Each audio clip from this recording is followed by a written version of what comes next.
अस्सलामुअलैकुम, welcome to मेडिज academy. I am your teacher Syed Ghulam Irshad. तो आज मैं आपके लिए BSc nursing entry test preparation 2022 के हवाले से एमसीक्यूज़ लाया हूं जो कि मुफीद साबित हो सकते हैं आने वाली एंट्री टेस्ट में, जो कि इंशाल्लाह जनवरी के मंथ में कंडक्ट की जाएगी और एनटीएस के ज़रिए कंडक्ट की जाएगी।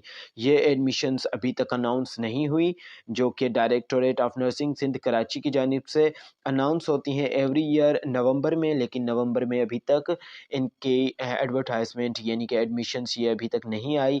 हो सकता है कि ये दिसंबर में अनाउंस हो जाएँ। तो उसकी प्रिपरेशन के हवाले से ये आज का मैं वीडियो बनाने जा रहा हूँ। ये वीडियो जो है वो स्पेशली जो है वो यूट्यूब के व्यूवर्स के लिए, यूट्यूब के स्टूडेंट्स के लिए है, क्योंकि पेड ग्रुप में सबसे पहले मटेरियल जो पेड ग्रुप में सेंड किया जाता है, लेकिन आज की जो वीडियो होगी वो यूट्यूब पे सबसे पहले जाएगी, उसके बाद पेड ग्रुप में शेयर कर दी जाएगी। तो जो भी स्टूडेंट मेरे पेड ग्रुप में इनरोल्ड हैं वो यहीं से ये वीडियो देख लें और उनको ये वीडियो कल या परसों मिल जाएगी। तो आइए स्टार्ट करते हैं आज की इस टेस्ट को, आज के इस एमसीक्यूज़ को, जो कि सबसे पहले क्वेश्चन से हम स्टार्ट करेंगे, जो है which unit express work per unit charge, यानी कि वर्क पर यूनिट चार्ज को कौन सा इनमें से यूनिट एक्सप्रेस करता है। तो hertz, watt, volt and joule. तो वर्क पर यूनिट चार्ज को जो यूनिट एक्सप्रेस करता है वो है वाट।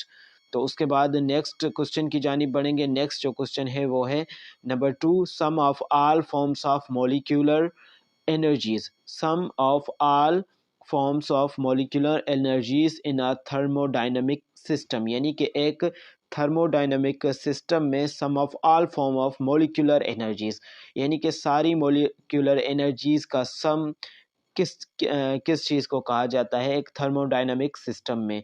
तो थर्मोडाइनमिक सिस्टम में मॉलिक्यूलर एनर्जीज़ के सम को हम इंटरनल एनर्जी कहेंगे। तो इसका ऑप्शन नंबर सी जो है वो करेक्ट है। उसके बाद बढ़ते हैं नेक्स्ट एमसीक्यूज़ की जानिब, जो कि है dash is also called anti electron. तो dash is also called anti electron. इसमें जो करेक्ट ऑप्शन होगा photon, proton, positron and nucleon. तो इसमें ऑप्शन नंबर सी जो है वो करेक्ट है, पॉजिट्रॉन। उसके बाद बढ़ेंगे the lightest element. Question number 4 है, एमसीक्यूज नंबर 4 है, the lightest element which exhibit radio activity, यानी कि लाइटेस्ट एलिमेंट जो कि रेडियो एक्टिविटी को शो करे, कौन सा इनमें से लाइटेस्ट एलिमेंट है जो कि रेडियो एक्टिविटी शो करता है, एग्जिबिट करता है। तो इनमें से जो करेक्ट ऑप्शन होगा वो ट्राइटियम होगा। और ये जो हाइड्रोजन के ये सारे डिटोरियम, ट्राइटियम एंड प्रोटियम जो है वो हाइड्रोजन के आइसोटोप्स हैं, उसमें ट्राइटियम जो है वो रेडियो एक्टिव है। ये भी एमसीक्यूज पूछा जा सकता है।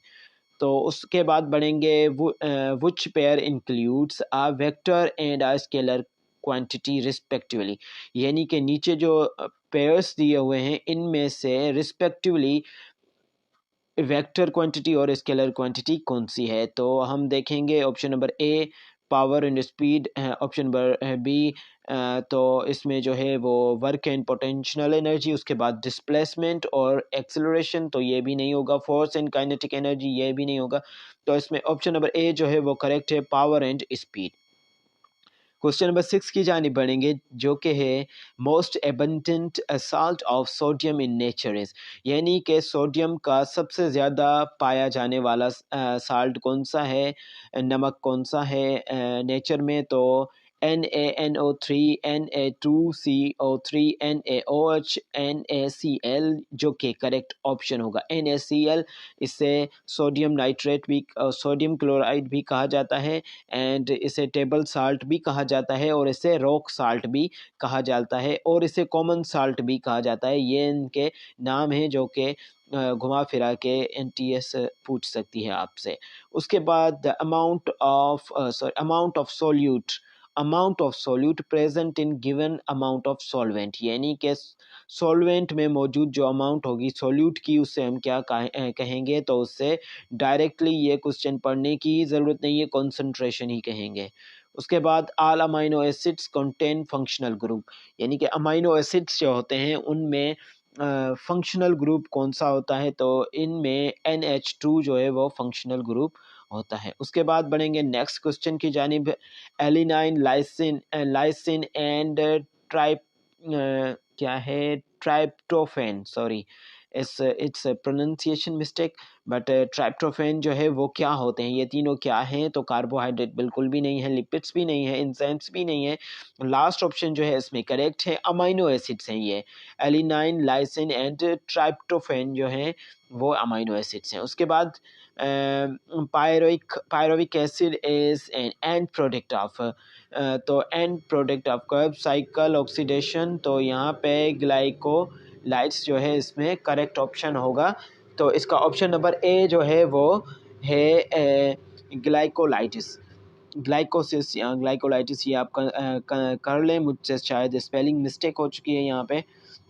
उसके बाद क्वेश्चन नंबर 11 है, viruses resemble living things because they, यानी कि वायरस जो हैं वो रिजेंबल करते हैं लिविंग थिंग्स से, क्योंकि वो मूव करते हैं, सर्कुलेट करते हैं, रेस्पायर करते हैं या फिर रिप्रोड्यूस करते हैं। तो ऑप्शन नंबर ए इसमें करेक्ट है, वो रिप्रोड्यूस करते हैं इसीलिए लिविंग थिंग्स से रिजेंबल करते हैं। उसके बाद phenomenon known as crossing over का फेनोमेन जो होता है यह सेल डिवीजन के दौरान होता है। तो ये किस स्टेज में होता है, मियोसिस में होता है या माइटोसिस में, तो यहाँ पे माइटोसिस इसमें करेक्ट ऑप्शन होगा। क्रॉसिंग ओवर का प्रोसेस जो है ये फेनोमेन माइटोसिस में होता है। उसके बाद क्रोमोसोम्स विथ इक्वल आर्म, तो chromosomes with equal arm are known as metacentric इसका करेक्ट ऑप्शन होगा। उसके बाद which of the following organelle is required for aerobic respiration, तो एरोबिक रेस्पायरेशन के लिए कौन सा इसमें से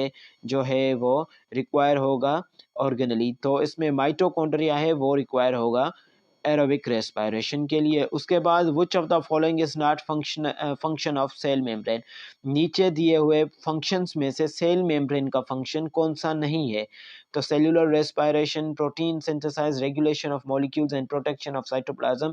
इसमें राइबोसोम का एक फंक्शन है जो कि है प्रोटीन सिंथेसाइजेस, तो ये सेल मेम्ब्रेन का फंक्शन नहीं है, तो इसमें ऑप्शन नंबर सी जो है वो करेक्ट है। उसके बाद genetic information in the DNA is enclosed in, अब डीएनए की फुल फॉर्म जो है वो है डीऑक्सीराइबोस न्यूक्लिक एसिड, तो genetic information in the form of DNA is enclosed as, तो इसका डीऑक्सीराइबोस नहीं होगा, राइबोस भी नहीं होगा। तो सीक्वेंस ऑफ नाइट्रोजन बेस